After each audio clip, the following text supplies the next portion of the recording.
Selamat malam Pramal semua. Udah jam-jamnya pada gabut belum nih? Yang udah gabut bisa langsung merapat. Yang belum gabut, ayolah sini gabut dulu. Hari ini Mimin mau kasih kalian film survival mantep banget nih. Judulnya Just a Breath Away. Pemain utama di film ini ada Romain Duris yang peranin jadi Matthew, si ayah, Olga Kurilenko yang jadi Anna, si ibu, dan satu lagi ada Valentin Hardwin yang peranin jadi Sarah, anak mereka yang sakit. Filmnya ini nyeritain tentang sebuah kota yang dikepung sama asap aneh dan mematikan. Asap apa ya itu kira-kira? Penasaran kan? Sama, Mimin juga penasaran. Ya udah kalau gitu, sebelum lanjut ke alur cerita lengkapnya, boleh dong klik tombol subscribe-nya dulu. Gratis kok. Kalau udah, yuk langsung aja kita ke alur ceritanya. Di pembukaan scene-nya ini, ada Matthew yang baru landing di Prancis. Sebelum jalan balik ke rumah, dia sempat nelpon anaknya dulu, si Sarah. Sarah tinggal sama ibunya di apartemen barunya, di seberang rumah lama mereka, yang udah alih fungsi jadi ruang kerjanya si Matthew. Baru mau masuk apartemennya nih, ada kakek-kakek yang udah pakai masker oksigen gitu. Matthew bantuin dulu tuh bawa barangnya si kakek. By the way, ini si Sarah terpaksa hidup di dalam kapsul steril gitu ya. Dia sakit sindrom autoimun alergi total yang misterius. Orang tuanya mati-matian nyari obat buat dia. Bahkan ayahnya aja nih baru pulang dari Kanada juga karena habis nyari obatnya. Saking gak bisa kemana-mananya, Sarah sampai nitip minta difotoin pemandangan tuh. Ini Matthew lagi ngasih tahu Anna, di Kanada ada metode pengobatan baru yang sangat menjanjikan. Tapi mereka harus pindah ke sana. Nah, di sini Anna kurang setuju. Anna mikirnya belum tentu benar ada pengobatan yang dibilang itu. Di sisi lain, si Sarah lagi ngobrol sama dua temennya via video call. Ternyata, dua temennya ini juga senasib sama kayak dia. Matthew balik lagi nih ke rumah lamanya. Di TV, ada berita gempa nih di Swedia sama Denmark. Tiba-tiba gempa juga di situ.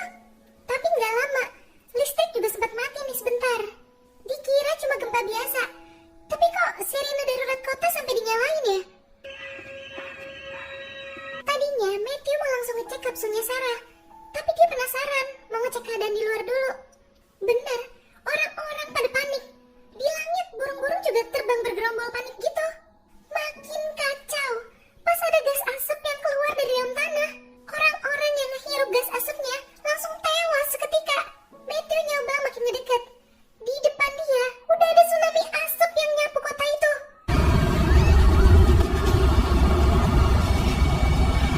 Sarah sama ibunya juga ngeliat asap itu dari apartemennya.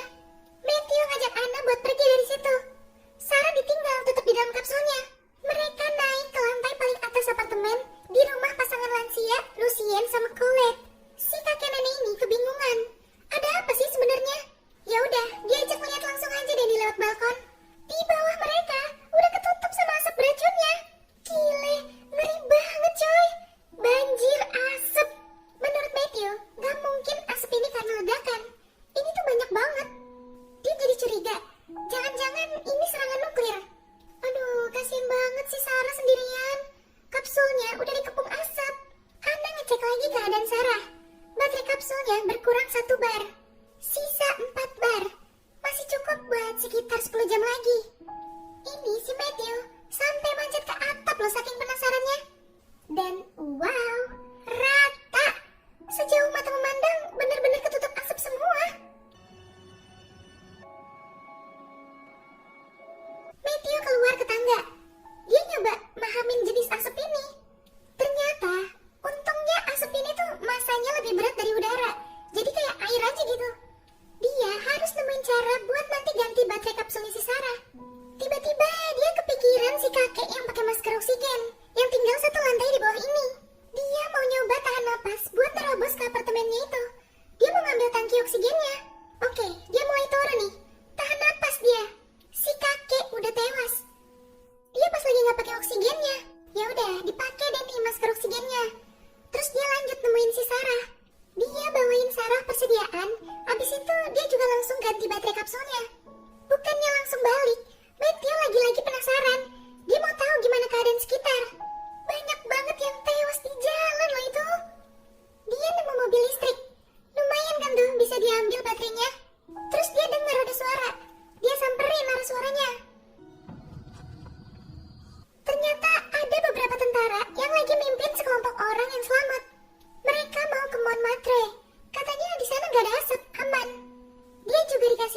oksigen baru.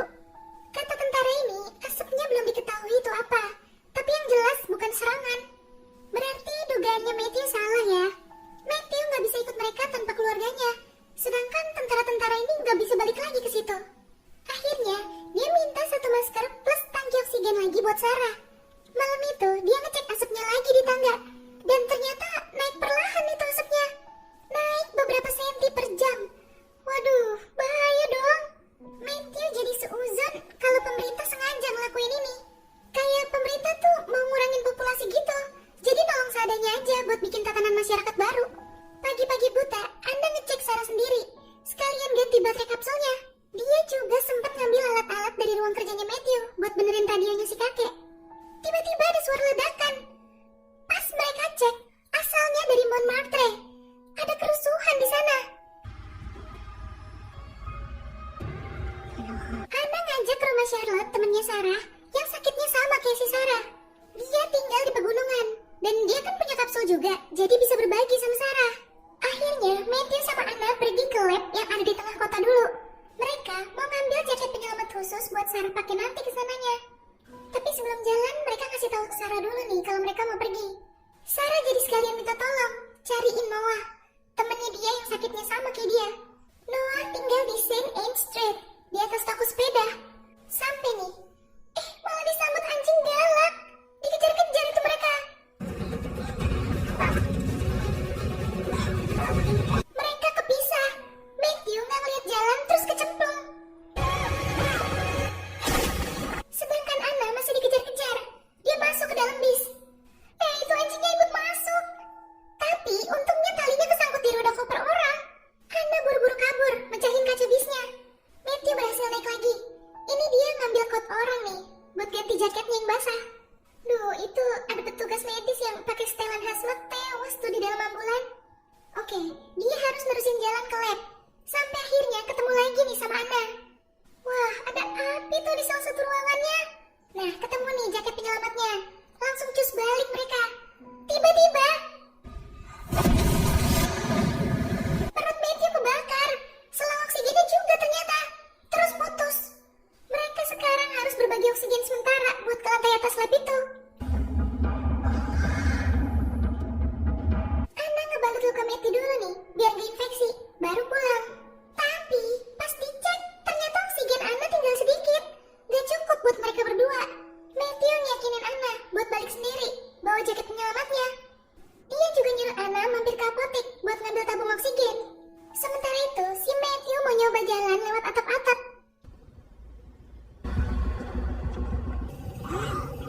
Duh, udah mau sampai nih, tapi oksigennya keburu habis. Anna harus tahan napas sampai lantai atas.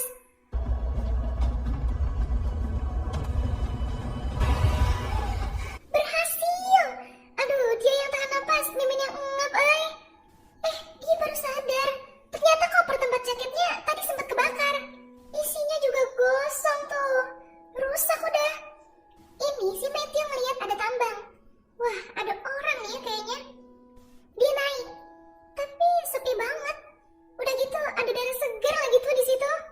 Dia nyolong oksigen. Pas mau keluar, nyapunya datang. Si polisi ini mau nipu Matthew.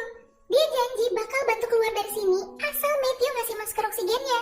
Matthew nggak percaya gitu aja. Dia pelan-pelan ngebuka oksigennya. Pas banget tuh polisi mau nembak. Pas Matthew pakai maskernya terus ngedorong biar mereka jatuh ke asap. Mereka sempat gelut nih. Sampai akhirnya si polisi tewas. Di sisi lain, Anna lagi ngobrol sama Sarah. Tiba-tiba kapsulnya Sarah lobet. Anna mau nggak mau harus tahan napas buat ganti baterainya. Bisa kah? Ini si Sarah ngontek lagi. Dia malah nanya, jatuh cinta tuh kayak gimana sih? Dia ngerasa kayak lagi jatuh cinta sama Noah ternyata. Mungkin dia takut gak selamat kali ya.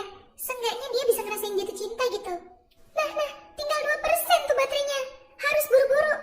Kapsulnya udah keburu mati. Asapnya juga udah masuk nih dikit-dikit. Untungnya, Anna berhasil ngisi baterainya pakai baterai dari mobil listrik yang dibawa Matthew. Udah pucet tuh si ibu. Dia buru-buru balik ke atas. Ini Matthew juga udah sampai di depan apartemen. Pas naik tangga, dia dengar Sarah teriak-teriak. Disamperin dulu deh tuh. Sarah ngasih tahu kalau ibunya ke situ ganti baterai nggak pakai masker. Panik lah dia.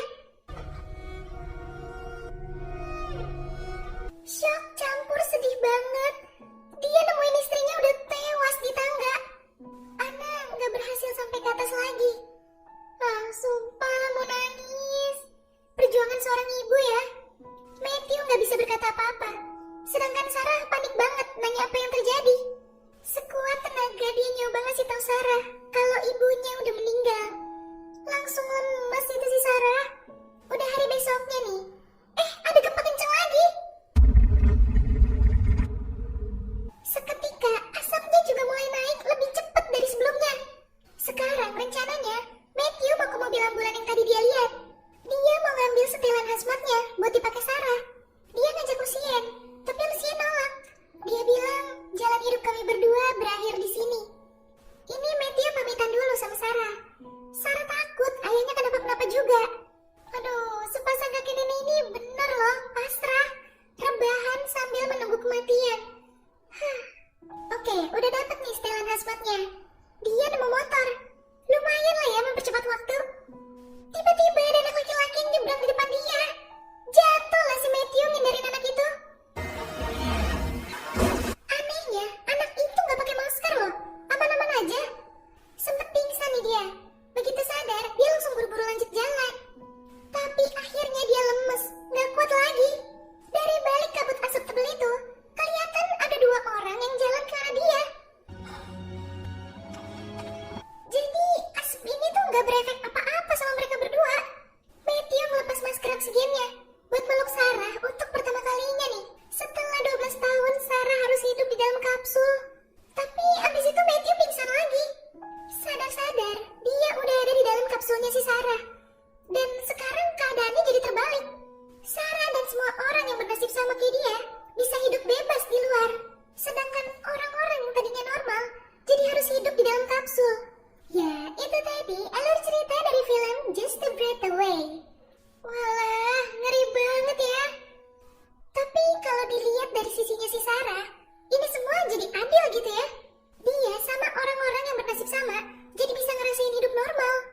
Oke Pramal, jangan lupa ya follow Instagram kita @radiomalam.id.